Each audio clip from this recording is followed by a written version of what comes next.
Forget New Year, New You. This season is about slowing down, locking the doors, and cozying up at home with the one you really want to do nothing with. Your dog. After the holiday chaos, those quiet nights with a blanket, a podcast, and your pup feel like the reset you actually need. Ollie helps make those moments easier with fresh protein-packed meals made from real human-grade ingredients, so your dog can enjoy some quality comfort food too. Choose from 5 recipes and get a personalized plan for your dog's needs. Meals arrive perfectly proportioned with a scoop and storage container, so serving is fast and mess-free. And with Ollie's in-app on-demand health screenings, supporting your dog is easy, ensuring more cuddles for many years to come. Visit ollie.com/truecrime and use code TRUECRIME for 60% off your first box.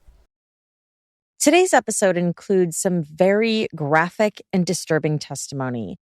As you know, I'm not one who likes to get into graphic details of any crime, so I did my best to clean it up, but still, listener discretion is advised. I'd ask that you, when you're considering all of the evidence, don't jump to conclusions. Don't rush to judgment. Please keep an open mind. In his opening statements, defense attorney Christopher Freilich asked the jurors to keep an open mind just before they were going to hear lurid, graphic testimony. A decapitated head and another detached body part dumped in a bucket. A woman with blood-stained hands. A fascination with an infamous serial killer. On today's episode, I'm covering a murder trial that took place over this last summer in Green Bay, Wisconsin. Some of the headlines coming out of the courtroom included House of Horrors murder trial and head in a bucket and leg in a van. At the bottom of the stairs to the right, there was a green bucket with a shower towel on top of it, just to verify we had an actual head in a bucket. Lifted the towel off, and there was, in fact, a human severed head in the bucket. The murder was atrocious, gruesome, and incredibly horrifying. But today, we're going to look into the trial that followed and whether justice was served. This is Jillian in partnership with Law and Crime. You are listening to Court Junkie, episode 254. Court. It was Shad Thyrion's mother, Tara, who found Shad's severed head in a 5-gallon bucket in her basement last year. Tara's boyfriend, Steve, dialed 911. He had been asleep when Tara woke him up crying. Steve sounded incredulous but calm on the phone with the dispatcher. He couldn't believe what he was calling to report. The emergency dispatcher also couldn't believe it. The dispatcher seemed to think this was some sort of prank. Okay, tell me what's happening there again. I have no clue what's happening. My girl swears that she's found her severed head of her son in the basement. Did you go down there? In a bucket. I went down. I can't tell what the fuck. It's part of my language. I'm kind of a little freaked out. Okay, did she just wake up and say that? Yeah. And whose head is it? She's claiming it's her son. How old is her son?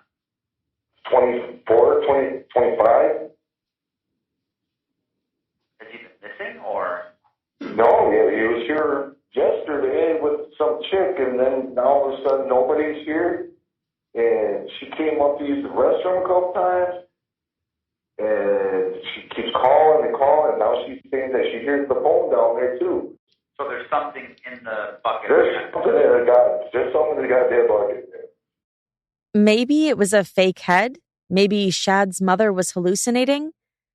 But Green Bay police officer Alex Wanish saw it was very real when he arrived. On the force since 2019, Officer Wanish was dispatched to 829 Stony Brook Lane on the west side of Green Bay. It was February 23rd, 2022, early, around 3 a.m. He had a flashlight. He wore gloves to protect his hands. He headed down into the basement. I went downstairs. At the bottom of the stairs to the right, there was a green bucket with a shower towel on top of it. He looked inside. Sure enough, there was a human head. At that point, did you see any other parts of a human body? No other parts of the human body, no. Did you notice any areas of potential blood? Yes. And where was that? Beyond the stack of mattresses, there appeared to be blood on the floor and then small chunks of human flesh. In other areas of that basement, did you locate any obvious signs of blood? There was a dried blood stain on the mattresses, and that was all that I remember seeing. The crime scene tape went up. Backup was called. Officers checked the house to make sure no one else was inside.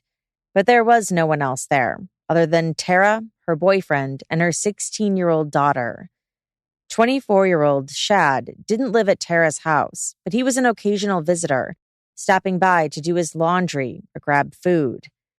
The family said they had last seen Shad with his friend, Taylor Schabusiness, someone Shad had known since around middle school. She was his former girlfriend, although now Shad and Taylor were either just friends or sometimes lovers, depending on how you looked at it. Taylor was technically married to somebody else who was behind bars in federal prison. Officer Wanish saw how stunned Tara and her boyfriend were after they discovered part of Shad's remains. The people that you had contact with, Tara and Stephen, were they in shock? Yeah, they both seemed to be in a state of shock. Had they been sleeping prior to your arrival? They were both awake and in the kitchen when we made contact. But before you got there, was it your understanding that they went to bed and then something happened where they woke up and then they called the police? Yes. Assisting was Detective Philip Scanlon, who reached the house about 3 hours after the initial 911 call. He interviewed neighbors. He waited for a warrant to be signed, a doctor to arrive, and then he helped process the crime scene in the basement. Another detective, along with forensic specialists, were also there. You looked in the bucket, obviously. I did. Did you move the contents of the bucket? No. Okay. There were other items in the bucket later on that you found out about, correct? There were. What other items were in the bucket? There was remains, 2 different specific types of remains that I observed. Okay. There was a human head. There was genitalia in the bucket. Let me stop you there. What do you mean genitalia? What I would recognize as a penis and testicles. And were they laying underneath the head? They were visible after the head was removed, yes. What else did you see? I observed a black Miracle 3 kitchen blade knife that was removed. A kitchen knife. I observed a yellow pocket knife, I guess, for best description of the pocket knife with a yellow handle.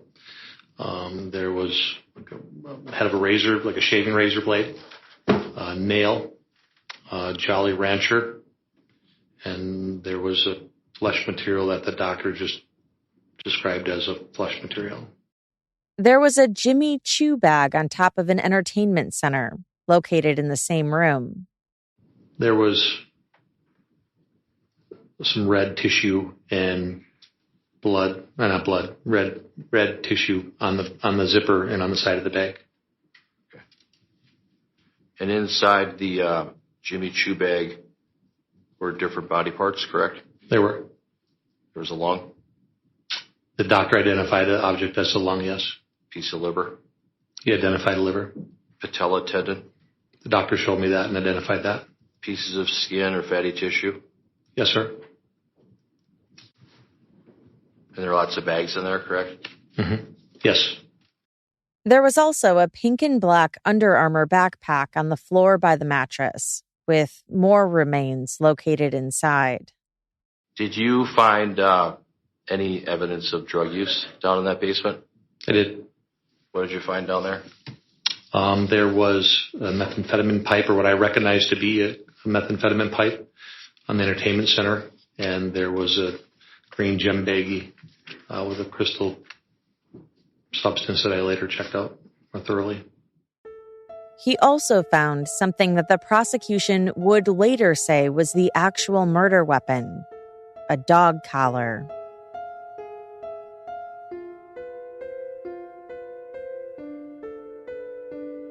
In their opening statements, Assistant District Attorney Caleb Saunders outlined the murder.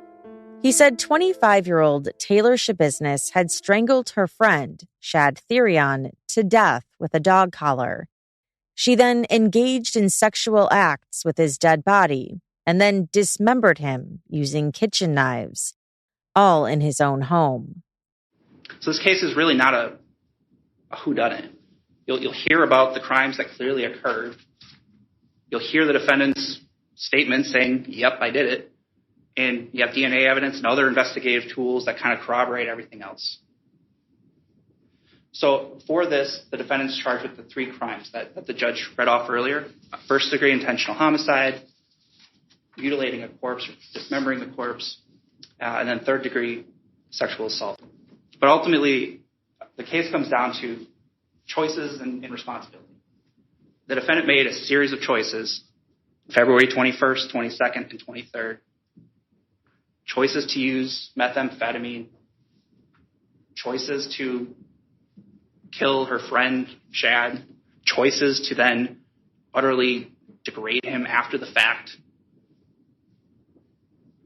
The choices the defendant made. And then the defense's opening statements began, which you heard briefly earlier, and they reminded jurors to keep an open mind.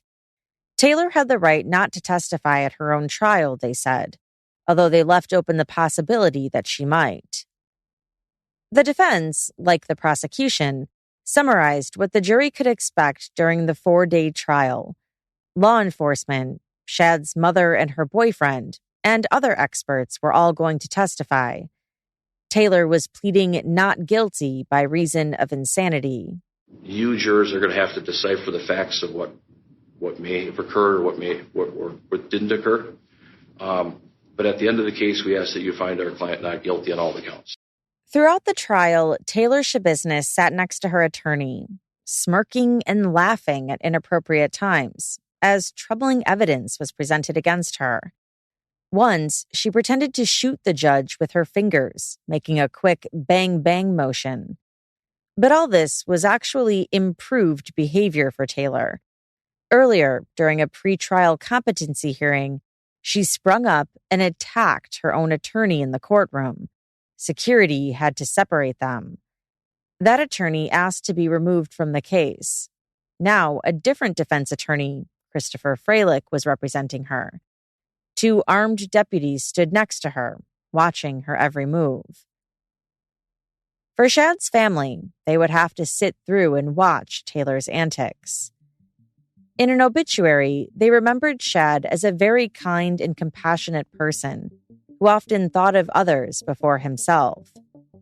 For fun, he liked to go camping or do wood carving. In the courtroom, though, all they heard was how Shad had been a victim. During a recorded police interview that was played at her trial, Taylor had asked investigators if they knew what it was like to love something so much that you kill it. Number 1 meal kit. At trial, jurors saw officers' body cam footage of Taylor being arrested with blood-stained hands. Detective David Graff, who had interviewed Taylor on February 23rd, took the stand, recounting what she said and describing her appearance. First of all, can you start by describing what her general demeanor was when you met with her on the 23rd? Well, characteristic as a calm demeanor, no outbursts, no mood swings. She was quite frank in being able to answer questions and ask questions. What was your ability to communicate with her? Very good. She was able to answer my questions and with no issues. You indicated that you had previous work as a narcotics investigator. Have you had an opportunity in the past to meet with and interview suspects who are under the influence of drugs? Yes. Did you note anything in Ms. Schabusiness's behavior, or demeanor, or her appearance that would have suggested that she was under the influence of narcotics at the time you were meeting with her on the 23rd? I did not. He said he told her that Shad had been found in a bucket in the basement and that she had been the last one with him. He asked her what happened. What did she say with respect to how Shad was killed? How Shad was killed? Correct. She said that Shad had produced a chain, like a dog collar, and put it around his neck. Initially, it sounded like it might have been some sort of foreplay, but it got to the point that she started to strangle Mr. Thyrion and just continued to do so, according to her, for several minutes until he passed away. He asked her why she didn't stop when she saw his face turning purple, and she said she wanted to see what would happen. Did you ask her about how she felt about what she had done? Yes. And what were her responses?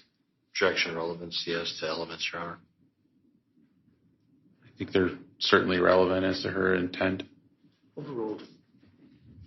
Her response was that she liked it. Had she also at some point expressed some remorse or that she didn't necessarily want this to happen?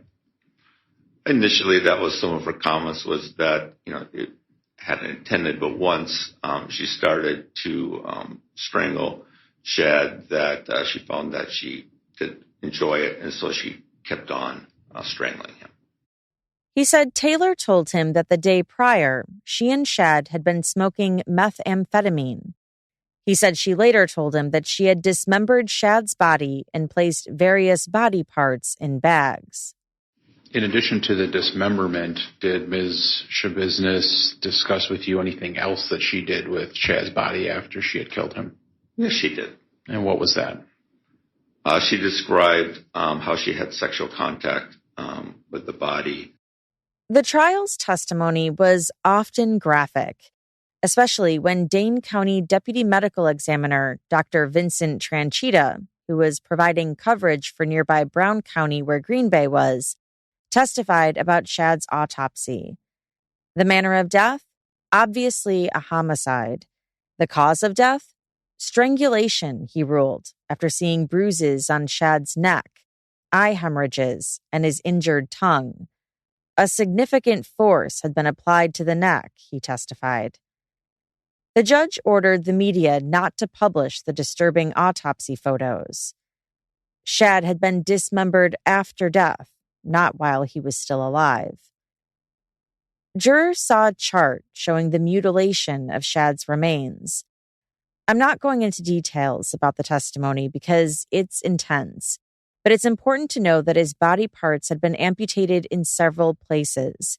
He had multiple stab wounds all over his body. His skin and soft tissue had been removed in some places. Doctor, based on your training and experience, what kind of amount of time would be necessary in order to create this sort of disruption to a body? Objection, speculation. Overruled. Foundation. Overruled. It is my medical opinion that this would be quite a few hours. We have decapitation, we have dismemberment, we have transection of the torso. Subsequently, internally, the body has been eviscerated. In other words, we have entered inside the body through various cuts, both at the abdomen and between the ribs, where the victim's organs have been removed, largely one by one. We have castration of the decedent. The decedent has been castrated as well. We have cutting or sawing through chop mark injuries of the bones. It is my medical opinion that this would have taken quite a great deal of time.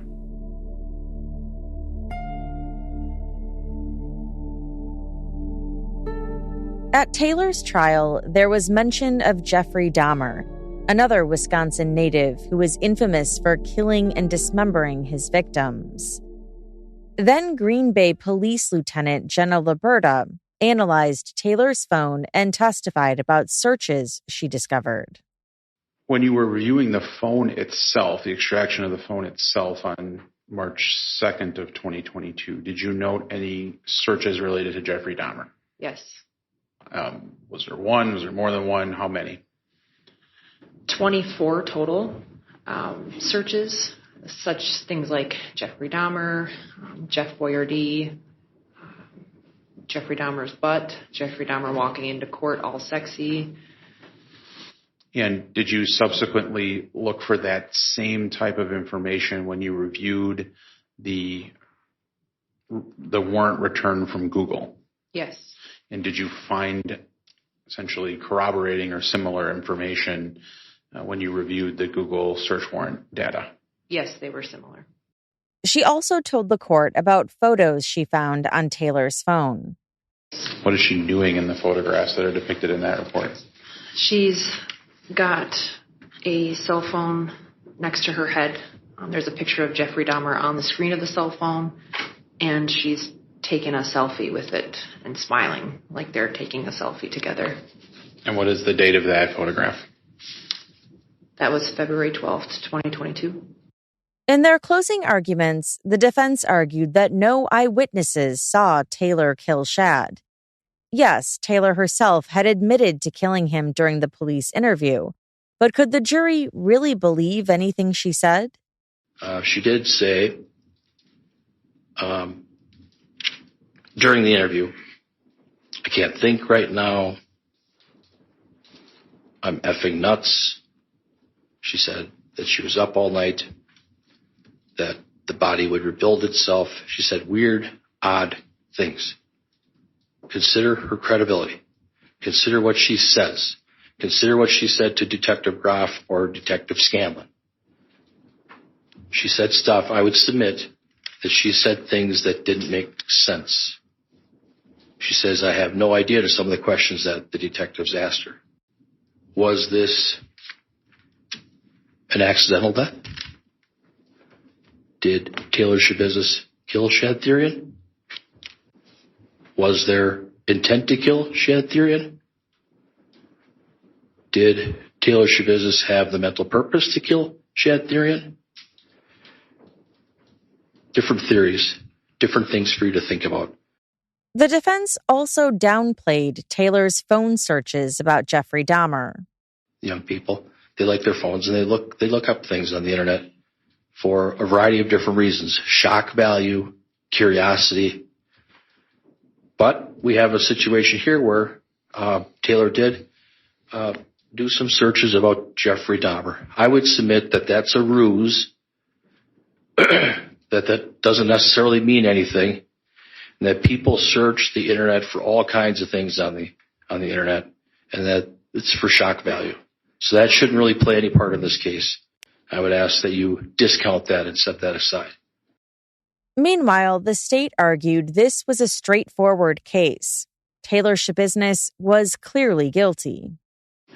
I want to start with something that we heard yesterday, or actually Monday, during opening statements. Counsel told us that there's always two sides to every story, and with all due respect, this is not one of those stories. This is a story that pretty clearly shows what happened. It's a story of the defendant taking a dog collar that was around her friend's neck and pulling it so hard and for so long and with such force that it caused his death. That in that moment, she made a deliberate choice to end her friend's life. She then, after the fact, degrades his body, engages in sexual acts with him. This is a story of the defendant then dismembering him and leaving his remains all over the house for his mother to find. He pointed out that Taylor had admitted to what she had done when police interviewed her. So I want to walk through that because there's a lot of points in that interview where the defendant is telling you exactly what her intent was in this case, right? His face was turning purple, right? She describes that, and he's coughing up blood, and you know that's accurate, right? Because you heard Dr. Tranquita's testimony, and you saw those photographs. She's seeing that in person, and yet what does she say? I still didn't stop. No, she felt a heartbeat at one point, right? She talks about feeling his heartbeat, and she kept pulling more, and he wouldn't die. I just wanted him. I was like, damn. Right? She admits even that Shad's struggling in this moment, that he's fighting back, right? You heard from Dr. Shankita as well about how it looked like at one point there were signs of that, where the collar slipped up along the tongue. She's telling you, I was waiting for him to die. I liked it. She figured I'm already this far, and she's pantomiming the act. It's like she's starting a lawnmower. That's how hard she's pulling on this chain, right? Took 3 to 5 minutes, she thinks. And again, that's consistent with Dr. Shankita, right? This is not an accident. This isn't a whoops. This is an intentional act. There's one truth in this case. There's one side of the story, and it happens to be the defendant's story as well, but it's consistent with everyone else's story. It's because that story is the truth of what the defendant did to her friend Shad. Less than 1 hour. That's how long it took for the jury to side with the state. Taylor was guilty on all 3 counts.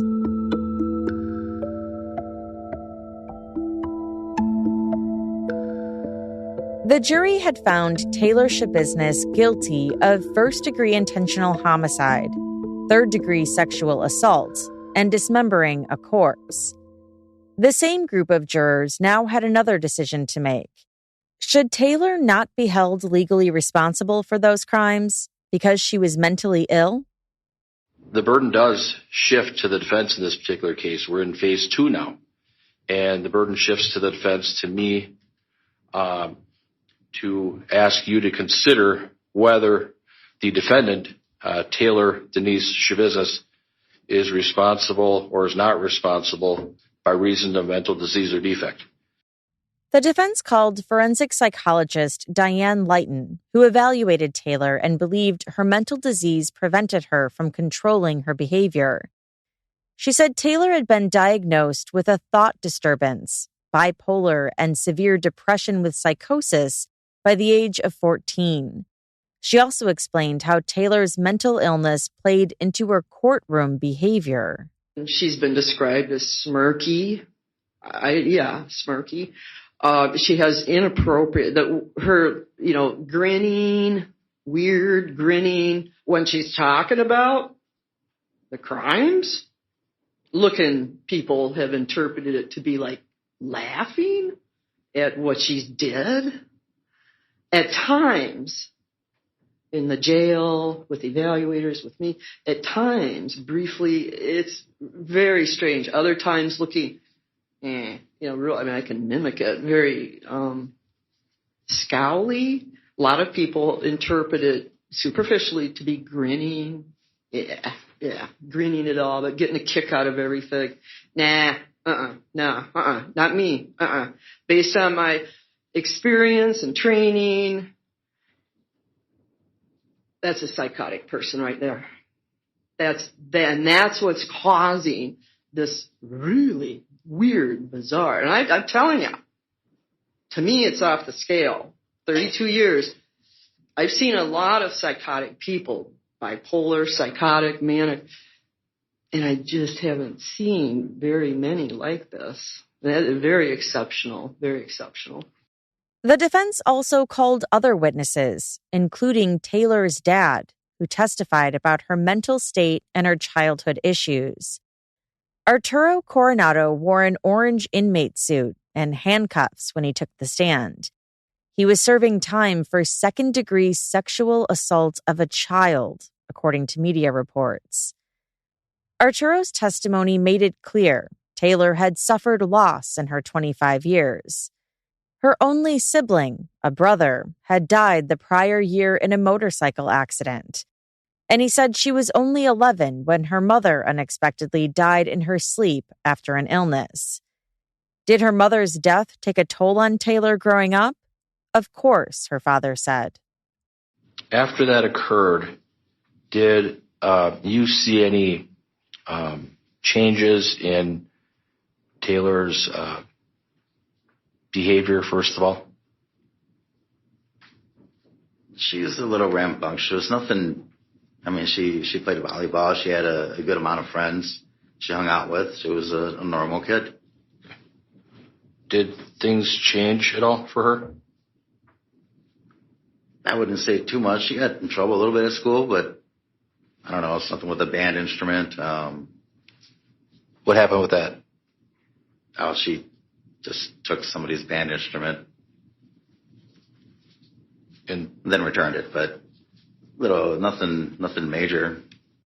In the 2000s, Taylor, her dad, and her brother moved from Evanston, Illinois to Green Bay, Wisconsin. When she was 16, she eventually moved to Texas with her grandparents for a fresh start. She graduated from high school. She got pregnant and had a baby in 2021. Before the baby was born, she was placed in a psychiatric hospital. The child is currently being raised by Taylor's grandmother. Was she suicidal? Taylor's defense attorney asked. Probably, her dad said. Was she experiencing hallucinations? She wasn't in the right state of mind at all, he said. Was she prescribed some medications and things like that? She was at that evening, no. But yeah, she has been on some medications that she'd never liked taking those pills. I mean, they kind of messed her up even worse.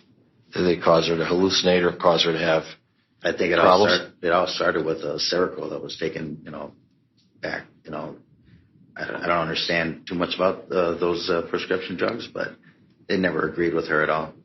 He said at some point, Taylor moved back in with her dad and lived with him for a few months. Did it ever come to a point where you didn't want her to stay there anymore because her behaviors were getting worse or her mental status was getting worse?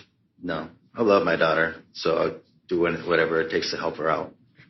When she was living at your house, sir, on Moraine Way, was she ever experiencing any hallucinations or anything like that? Yeah. Can you tell me about that?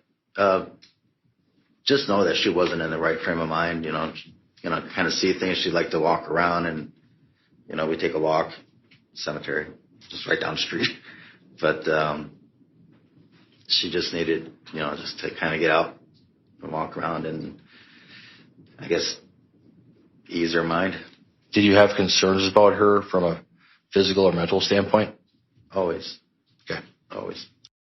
On cross-examination, Taylor's dad said she had been doing pretty well until her husband got out of prison.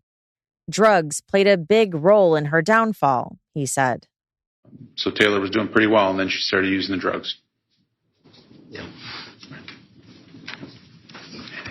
No further questions. Pretty bad drug, too. Anything on that, Mr. Freilich? What was the drug? No, meth, heroin, whatever else. I don't know. Marijuana? Yeah, I don't know. The kid was already doing that shit before, and just a fucking loser, and he got my daughter involved in that shit.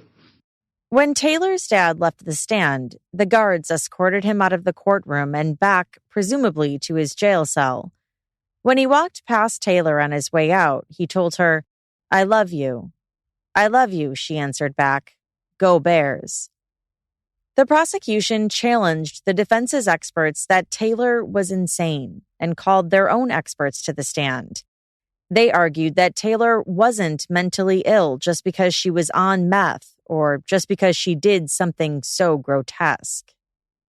And the state believes that when you hear all that evidence and consider the evidence you heard in the first phase, that you'll find the defendant has failed to meet her burden, that she should be held responsible for the conduct that she's convicted of and what she did to Shad.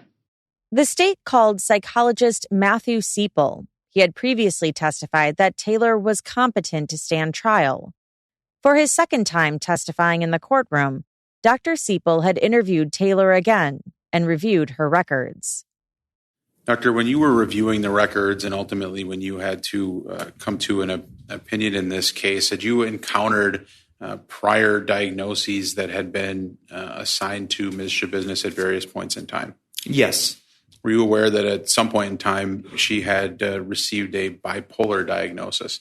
Yes. And do you recall where that came from? That was during her inpatient treatment at the Nicolay Psychiatric Center in 2021. And Doctor, what What did you note with respect to that particular diagnosis? Were there any concerns when you saw that? Yes, a concern I had with that diagnosis is that for one to be diagnosed with bipolar disorder, it's specifically within the diagnostic criteria for that condition that the symptoms cannot occur exclusively in the course of substance intoxication. And I noted that there's multiple collateral sources suggesting that she was abusing methamphetamine very extensively leading up to that treatment episode. So I was unable to really see how the treatment providers could have parsed out to what extent any psychiatric instability derived from the methamphetamine use versus an actual underlying mental illness. And did you have an opportunity to review the discharge summary from Nicolay Psychiatric? Yes. And in that discharge summary, is there a discussion of how she presented upon arrival compared to how she presented upon her release 21 days later? Yes, it was noted that there was a remarkable difference and that psychotic symptoms were evident upon admission, including hallucinations and very disorganized behavior, although those symptoms were determined to be largely resolved by the end of that treatment episode. Does that suggest anything to you with respect to the substance abuse that was indicated at the outset? And so it's, again, difficult to disentangle to what extent that improved mental status resulted from any medication she received in the facility versus her mere forced abstinence from intoxicants. Based on your professional education and experience of the types of symptoms that were noted upon arrival at Nicolay Psychiatric, can those symptoms also be associated with the methamphetamine use solely? Yes. So it's possible for someone to manifest those symptoms solely based on meth use without having any underlying mental health illness. Objection Yes. calls for speculation. The same jury that took less than an hour to convict Taylor came back with their next verdict in the same amount of time. They didn't buy Taylor's insanity plea. On September 26, 2023, court resumed again, this time for Taylor's sentencing. She was 30 minutes late to her own court hearing. Her face was covered up except for her eyes. She wore what's known as a spit hood, so she couldn't spit or bite anyone in the courtroom. Shad's father spoke directly to her. Taylor, I just wanted to say that I forgive you for what you've done to my son. And, yeah, you made a bad choice, and now you have to live with it. But, you know, I'm going to miss Shad. He was a wonderful child, too. Growing up, just mild-mannered and just happy. And I know you made a bad choice. And like I said, I forgive you. And He then had a request for the judge. And I'm going to ask the judge if he can, if she can see the streets again sometime, It may not be soon, but I believe everybody makes bad choices, and maybe not to the scale, but I think there's a lot of hope for you. I think, you can make use of your time and be a better person and do great things yet, so it does no good for me to hate you, I know you got a heart, I know you got a mind, and I wish you no harm, and I hope things go well for you. Those in the courtroom clapped after he spoke. The judge asked Taylor if she had anything she wanted to say. So, Ms. Schabusiness, this is your opportunity to address me if there's anything on your mind you'd like to say before I pass sentence. No, there isn't. Okay. He then sentenced her to life in prison without the possibility of parole. And that's all for this episode. This episode was researched and written by Gabrielle Russon using the recorded trial footage. As always, I'd love to know what you think about this case. Do you agree that Taylor should have been held legally responsible? Or do you think she should have been found not guilty by reason of insanity? Let me know by joining the conversation on Instagram @CourtJunkie, by tweeting me @CourtJunkiePod, or by emailing me at podcast@CourtJunkie.com. To hear these episodes without the ads and hear additional Court Junkie bonus episodes, Check out our Patreon options at Download the Pluto TV app on all your favorite devices and start streaming true crime on live channels and on demand. Pluto TV. Stream now, pay never.